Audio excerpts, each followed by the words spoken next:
오늘의 성경 말씀은 시편 116편 12절에서 19절 말씀입니다. 시편 116편 12절에서 19절 말씀입니다. 내게 주신 모든 은혜를 내가 여호와께 무엇으로 보답할까? 내가 구원의 잔을 들고 여호와의 이름을 부르며 여호와의 모든 백성 앞에서 나는 나의 소원을 여호와께 갚으리로다. 그의 경건한 자들의 죽음은 여호와께서 보시기에 귀중한 것이로다. 여호와여, 나는 진실로 주의 종이요 주의 여종의 아들 곧 주의 종이라. 주께서 나의 결박을 푸셨나이다. 내가 주께 감사제를 드리고 여호와의 이름을 부르리이다. 내가 여호와께 서원한 것을 그의 모든 백성이 보는 앞에서 내가 지키리로다. 예루살렘아, 네 한가운데서 곧 여호와의 성전들에서 지키리로다. 할렐루야. 이 말씀은 하나님의 말씀입니다. 아멘. 제가 병 때문에 읽은 책이 있습니다. You can fix your brain. 당신이 당신의 뇌를 고칠 수 있다. 제가 이 책을 읽으면서 내가 30대에 이 책을 읽었더라면 우리 아이들에게 얼마나 행복했을까, 그런 생각을 했습니다. 2016년도에 미국의 최고의 과학의학 아카데미에서 세계의 제약회사 대표들이 모였습니다.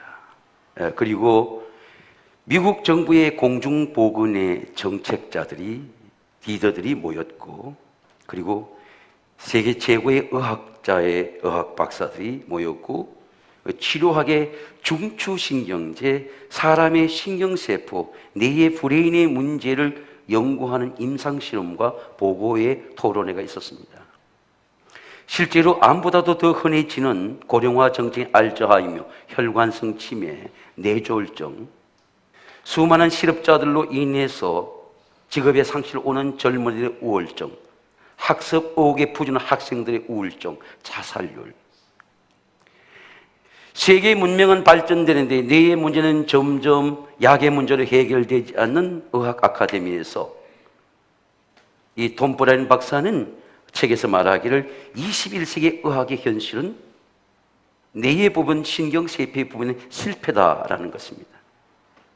병원의 처방과 의사의 약들은 마치 우리가 배가 가라앉을 때에 구명조끼를 입고 나오는 구명조끼에 불과하지 치료는 되지 못한다는 겁니다. 실제로 치료를 받아보니까 의사들은 기계를 통해서 그 병을 진단해내지만은 병을 고칠 수 있는 착이에요. 톰 브라이언 박사는 이렇게 말합니다. 의학 박사는 모든 병을 고칠 수 있는 것이 마음의 약이라는 겁니다. 마음의 변화, 삶의 변화, 몸의 시스템의 변화가 몸에 나타나는 게 건강이에요. 병화는 어떤 건강입니다. 우리 교회 아주 한의산 명의가 있는데 제가 제 몸을 맥을 짚어받게 했어요. 우리 한의사인 우리 김 권사님이, 목사님 몸이 나아지고 회복되고 있습니다. 이런 사람이 자기의 삶과 마음과 몸의 시스템의 변화가 나타나는 게 건강이에요. 성경은 이렇게 말씀합니다. 그것을 얻은 자에게 생명이 되며 그 육체의 건강이 됨이라. 물을 지킬 만한 것보다 내 마음을 지켜라. 생명의 근원인 이에서 남이라. 마음에 우리의 모든 치료의 근원이, 우리의 모든 삶의 변화가 다른 사람이 주는 것이 아니고 내 삶의 모든 에너지와 생명과 힘이 내 속에 있다는 겁니다. 제가 얼마 전에 시간이라는 밭에 대해서 말씀드렸습니다. 예수님이 이런 비유를 했습니다. 한 농부가 밭을 갈다가 밭 속에 담긴 보배를 발견한 거예요. 너무 기쁜 거죠. 왜? 땅 속에 보배가 있으니까. 이 보배를 가지면 우리 가족이 다 잘 살 수 있겠다는 믿음이 생기는 거예요. 그래서 집에 들어가서 자기의 소유를 팔아서 그 밭을 사는 겁니다. 보배를 발견하는 기쁨에서 그 보배를 투자하는 기쁨이 있는 거죠. 예수님은 네 마음이 천국이고 네 마음이 밭이다 하는 거예요. 우리의 마음 속에 보배가 있는 겁니다. 천국이 저 하늘 위에 없대요. 저 위에 있는 게 아니고, 스카이 저 위에 있는 게 아니고, 인유 이 속에 있다.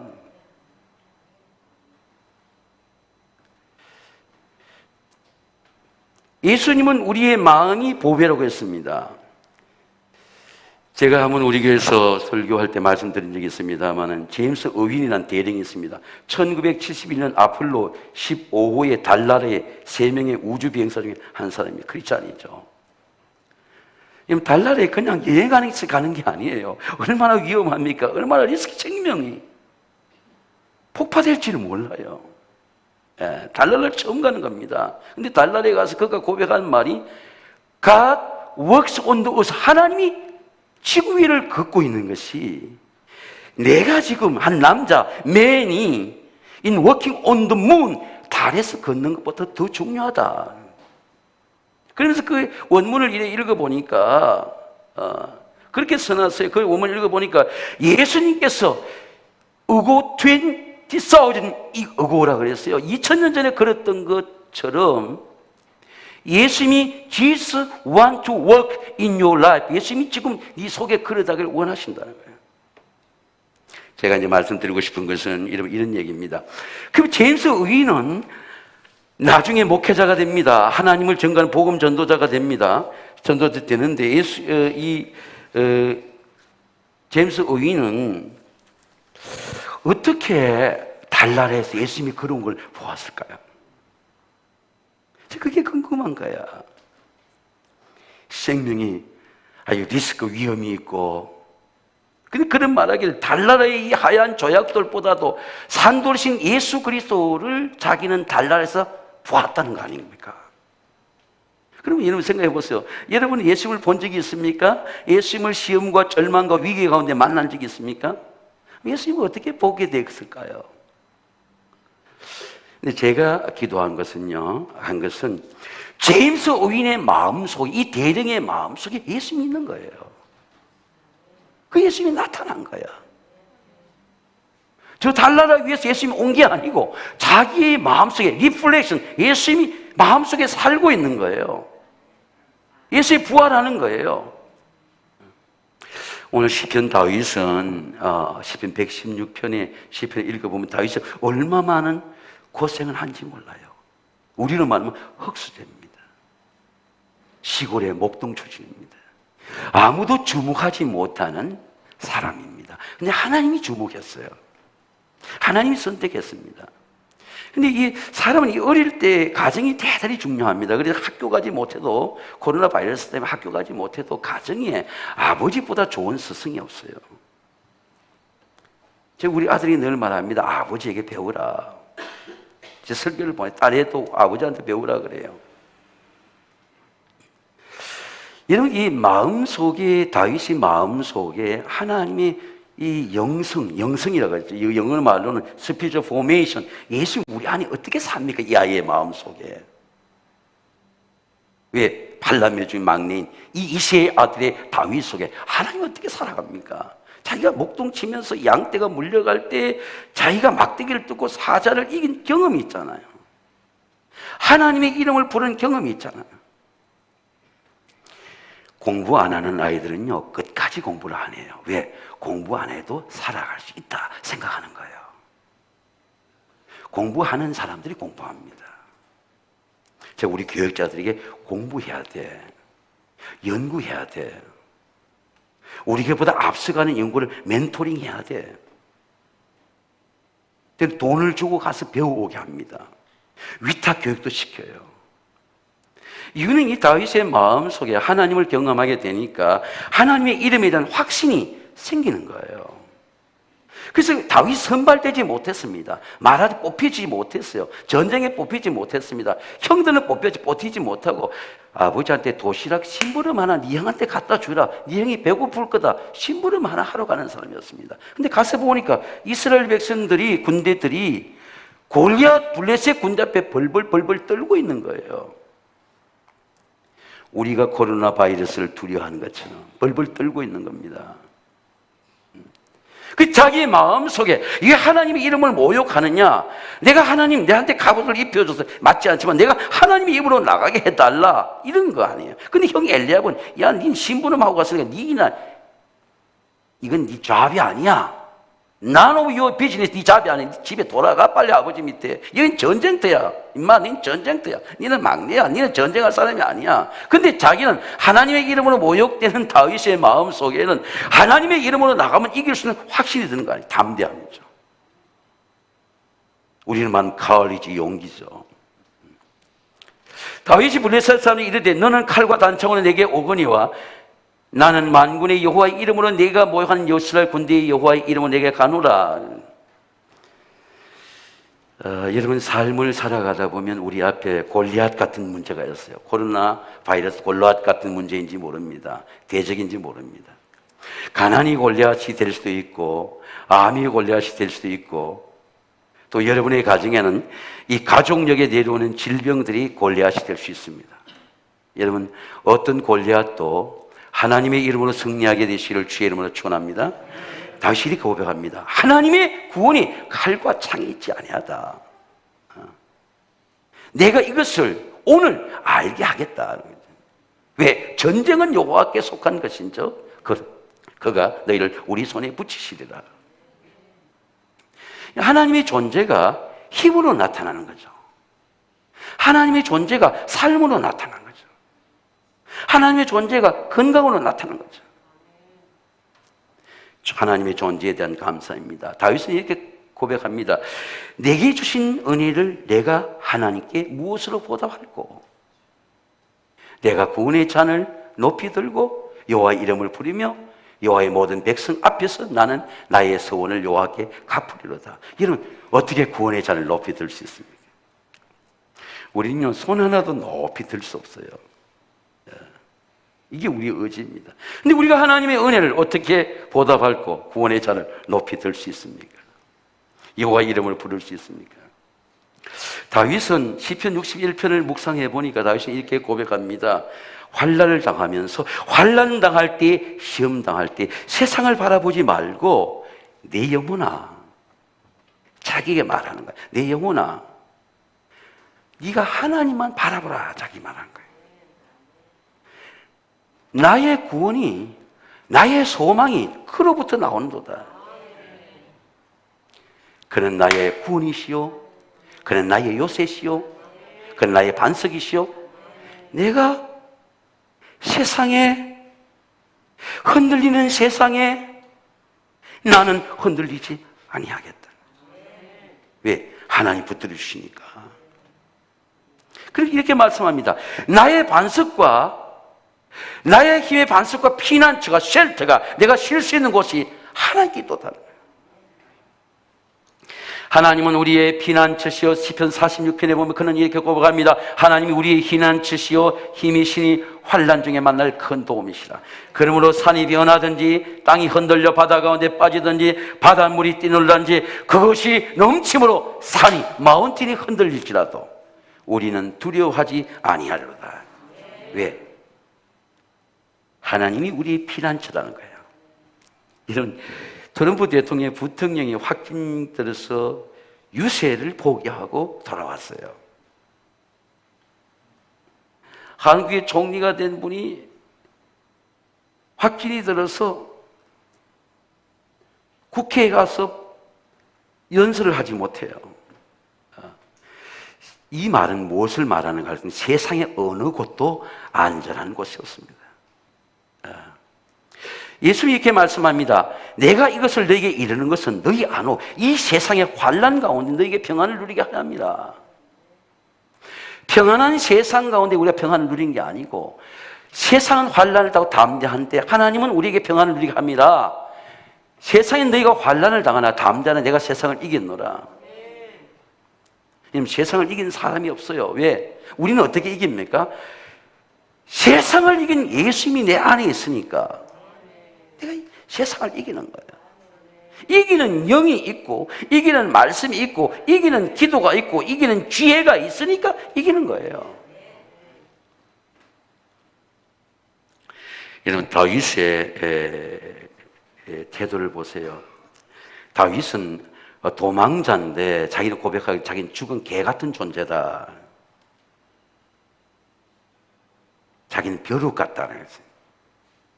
근데 이 다윗을 쫓는 자는 사울은 3,000명의 정예화된 군대를 갖고 있어요.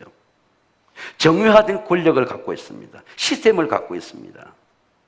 그리고 우리가 말하는 중앙정부 같은 그런 정보의 시스템에서 다윗이 어디에 숨은지도 다 보고가 올라오는 거예요. 그 다윗의 보고를 보고 무조건 수색하는 게 아닙니다. 다윗이 숨었다는 보고를 보고 엔게디 동굴을 찾아간 거예요. 근데 너무너무 고뇌가지고 사울 왕과 사울 왕의 참모들이 동굴에서 쉬고 있었습니다. 잠이 들었어요. 근데 다윗이 동굴에 깊숙한 속에 있은 거예요. 그러니까 도간에 던지처럼 자기를 대적하는 사울이 들어와서 잠이 드는 거야. 근데 다윗이 하나님이 주신 하나님의 이름으로 세운 종이라 그런 믿음이 들어가지고 원수고 대적자이지만은 사울을 죽이지 아니하고 사울의 옷자락만 베어온 거예요. 사울 왕의 흔적만 남기고 오는 거예요. 그리고 반대편 언덕에 올라가가지고 사울 왕이 소리 지르니까 다윗 저기 있네. 그러니까 거기서 엎드려 절을 하는 거예요. 그래 엎드려 절하면서 한 고백이 사무엘상 24장에 내 아버지여 내 왕이시여 내 손에 있는 왕의 옷자락을 보소서. 나는 왕을 죽이지 아니하고 그도 옷자락을 베었으며 내 손에 악이나 죄가 없는 줄 하나님이 아실지니라. 그리고 왕은 내 생명을 찾아 헤매려 하시나 나는 왕에게 범죄한 일이 나는 왕에게 범죄한 일이 없나이다. 그리고 이런 유명한 고백을 합니다. 여호와께서 나와 왕 사이를 판단해 주셔서 여호와께서 나를 위하여 왕에게 보박하시려니와 내 손으로는 나는 왕에게 절대로 하나님의 이름으로 세운 종이기 때문에 내가 보복하지 않겠습니다. 이게 자기 의지를 말하는 겁니다. 그리고 이렇게 말합니다. 마지막 절에 가서 이렇게 말합니다. 그런즉 하나님께서 재판장이 되어주셔서 나와 왕 사이를 심판하실 때가 오실 것이고 내 사정의 억울함을 풀어주실 때가 오실 것이고 나를 왕의 손에 건지시기를 내가 주님께 원하나이다. 여러분, 제가 이런 말씀을 들은 거예요. 반드시 하나님께서 풀어주십니다. 여러분의 억울함도 풀어주시고 재앙도 풀어주십니다. 하나님께서 풀어주실까지 우리를 연단하는 거예요. 우리를 훈련하는 겁니다. 우리를 도와주는 거예요.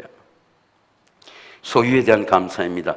여호와는 나의 백성 앞에서 나의 서원을 여호와께 갚으리로다. 그의 경건한 자들은 죽음을 여호와께 보실 귀한 중인 것이로되.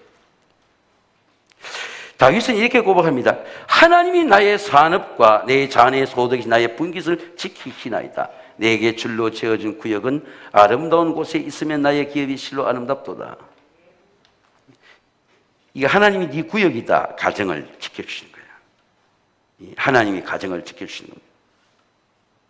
어제 제가 설교 준비해놓고 우리 강권사님께 교회의 모든 지경, 저 교회 뒤쪽에 주차장까지 다 같이 불안한 나무까지 같이 살면 이건 우리 하나님이 정해 주신 우리 교회의 구역이에요. 구역입니다. 그리고 다시 우리 교인들이 있는 태평백화점에 여성복의 세 가게에 가서 기도해주고 남성복 가서 전도 대상자들 가게에 기도해주고. 왜? 우리의 선교의 구역이에요. 하나님 정해진 구역입니다. 여호와는 나의 산업과 나의 자녀의 소득이신 나의 분깃을, 내 분깃을 내가 지키는 게 아니라 내가 사직을 지키는 게 아니고 하나님 지켜주시겠다는 거예요. 이름으로 내 마음이 기쁘고 나의 영광도 즐거워하며 내 육체도 안전히 살리니 이는 주께서 내 영혼을 절대로 실패하도록 소홀히 버리지 아니하시며 주의 거룩한 자를 멸망시 않으실 것이미로다. 제가 말씀드리고 싶은 이런 얘기예요. 하나님이 기업이라는 거야. 하나님 기업이라는 거야. 제가 중학교 1학년 때 만난 친구 중에 소중개인의 소장수의 아들이 있습니다. 나는 그 친구의 눈물을 보았어요.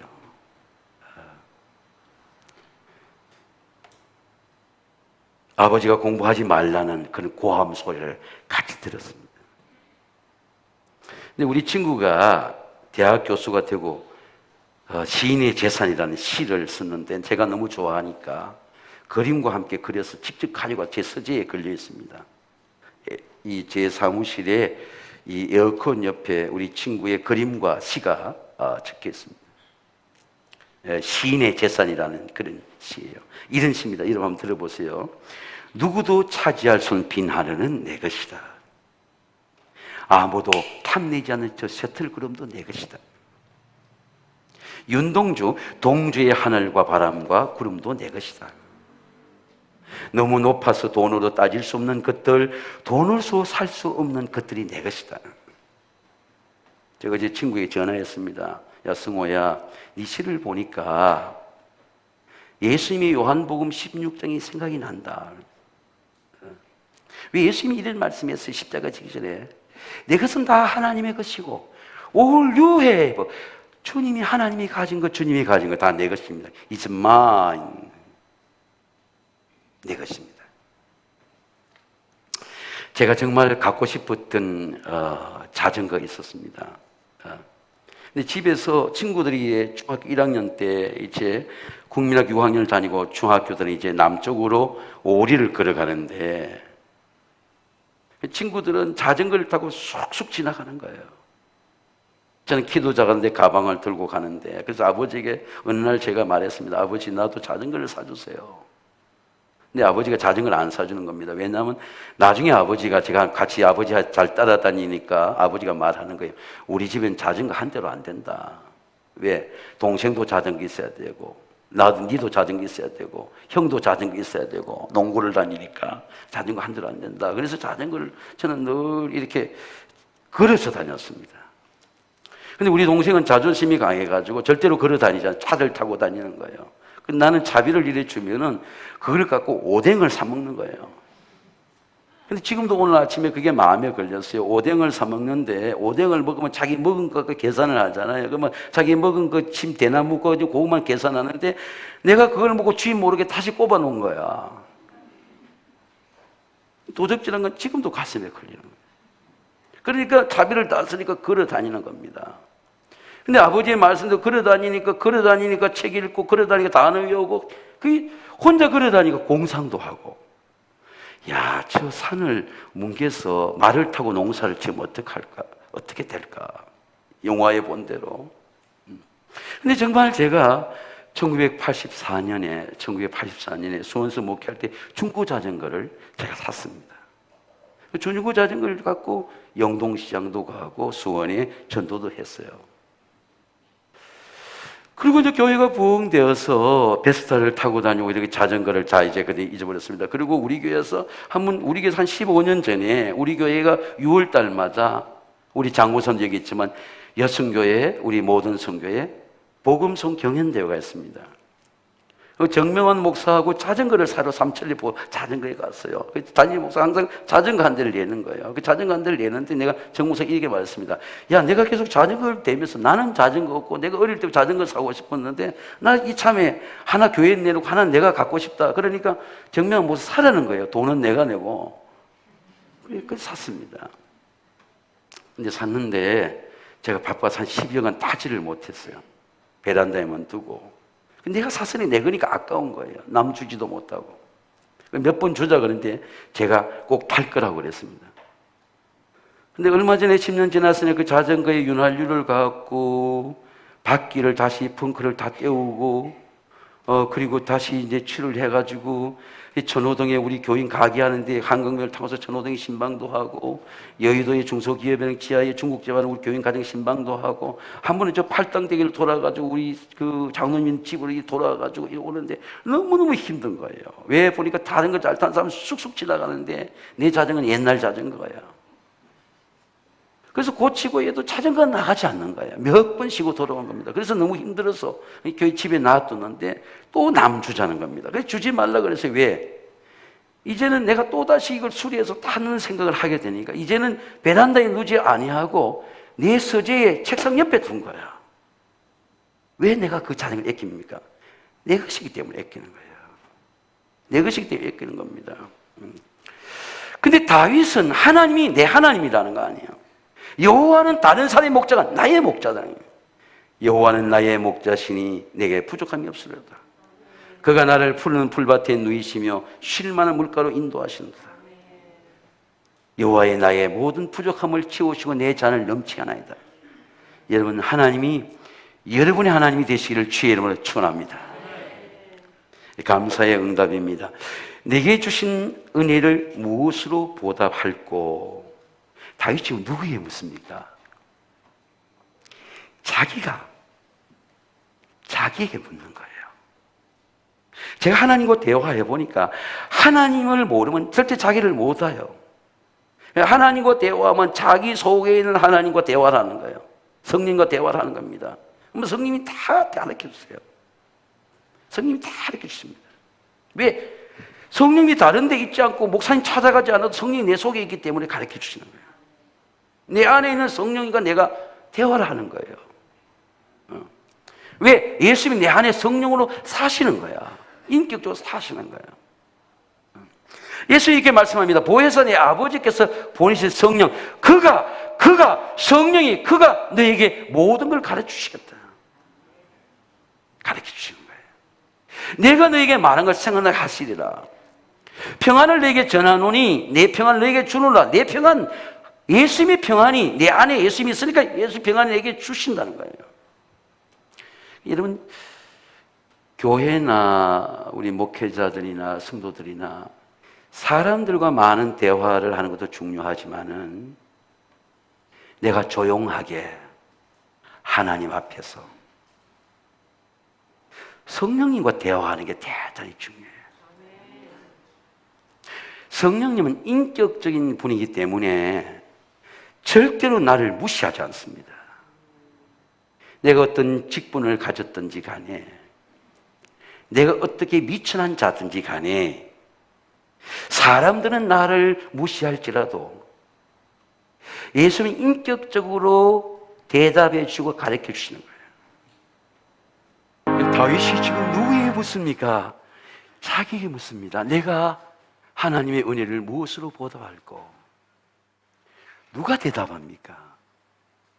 자기가 대답하는 거예요. 내가 구원의 잔을 들고 내가 여호와의 이름을 부리며 내가 하나님의 강구리 계신 회중들 앞에서 내가 하나님의 서원을 여호와께 갚겠다. 자기 대답이에요. 내가 하나님의 은혜가 주는 것입니다. 왜 우리가 작심삼일이냐? 하나님의 은혜가 주는 의지가 아니에요. 내가 하고 싶은 욕구, 하고 싶은 소원, 작심삼일이에요. 제가 금요 기도회 때 한 100여 명 우리 교사들과 학부모가 나오는 그런 얘기 했습니다. 아이들에게 하나님이 꿈을 줘보세요. 공부를 안 할 수가 없어. 은혜가 꿈으로 나타났는데 내일이 열심히 부족한데 하나님 지혜를 주세요. 왜? 은혜가 꿈을 이루는 거예요. 의지를 갖게 하는 거예요. 하나님의 은혜가 주는 의지는 어떤 시험에도 변하지 않습니다. 왜? 나를 내 속에서 새롭게 하는 거예요. 내 인생의 시스템이 변하는 거예요. 뇌가 변하는 거예요. 내 태도가, 애티튜드가 변하는 거야. 나의 헤비, 습관이 변하는 거예요. thinking, 사고가 변하는 거예요. 다윗은 우리에게 이렇게 말합니다. 후반절에 내가 주께 감사제를 드리고, 자기 나타나는 내가 아니고 하나님의 은혜인 내가 하나님의 은혜에 감사의 제사를 드리고 여호와 이름을 부르고 여호와께 서원한 내가 하고자 했던 그 모든 서원을 내가 하나님 백성들 보는 앞에서 내가 지키겠다. 지난 금요일 제가 느헤미야 기도회를 첫 주기 때문에 준비하는데, 제가 설교 준비할 때는 핸드폰을 이렇게 묵음으로 해놓습니다. 아마 전화를 했던 것 같은 제가 받지 못해서 긴 문자가 왔어요. 근데 이제 우리 교회에 두 아이를 가진 젊은 집사님이 보낸 문자인데 메시지로부터 응답이 왔습니다. 메시지로 응답이 왔어요. 제가 잠깐 소개를 하면 다는 소개하지 못하고 이런 겁니다. 처음에 이분이 보낸 메시지의 인사가 할렐루야더라고요. 할렐루야, 사랑하는 목사님, 오늘 결과를 보자마자 목사님께 먼저 연락을 드립니다. 방사선 치료 7번이 다 끝나고 3개월이 지난 지금 좌쪽의 암은 다 사라졌는데, 근데 우쪽에 무릎으로 변한 것이 있다는 그런 말씀입니다.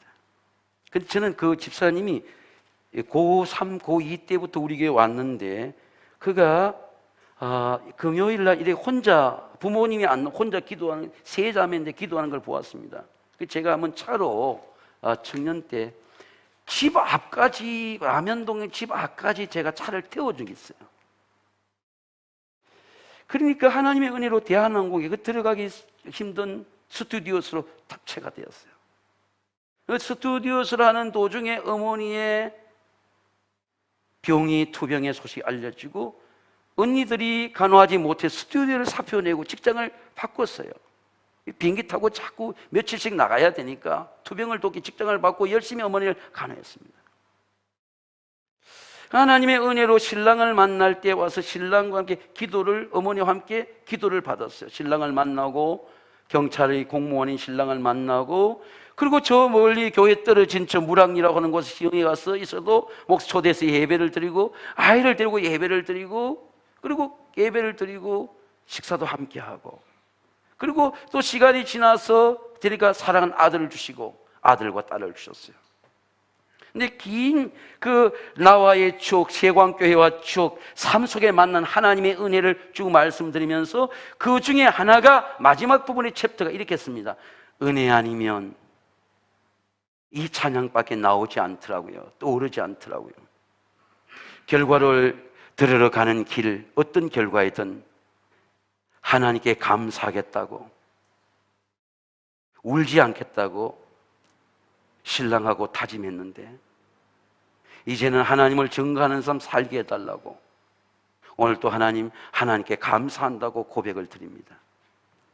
여러분, 하나님을 만난 사람은요, 환난과 시험 중에도 감사해요. 한번 아멘 합시다. 아멘. 저는 함께 금식하고 기도해야 되는 하나님 주신 은혜의 의지가 있습니다.